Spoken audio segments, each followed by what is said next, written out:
बाप बेटे का रिश्ता ऐसा होता है, माँ तो बोल देती है बेटा लव यू, पर बाप कभी नहीं बोलता। पर माँ के लिए बहुत कुछ लिखा गया है, पर लेकिन बाप के लिए बहुत कम लिखा गया है।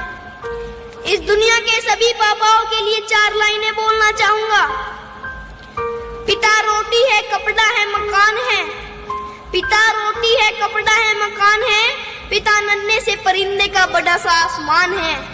पिता है तो प्रतिपल राग है, पिता है तो प्रतिपल राग है। पिता से ही माँ की चूड़ी बिंदी और सुहाग है।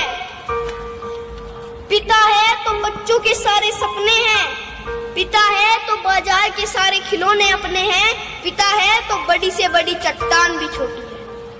अगर बात सही लगे तो इस वीडियो को लाइक और शेयर जरूर कर देना दोस्तों। नमस्कार।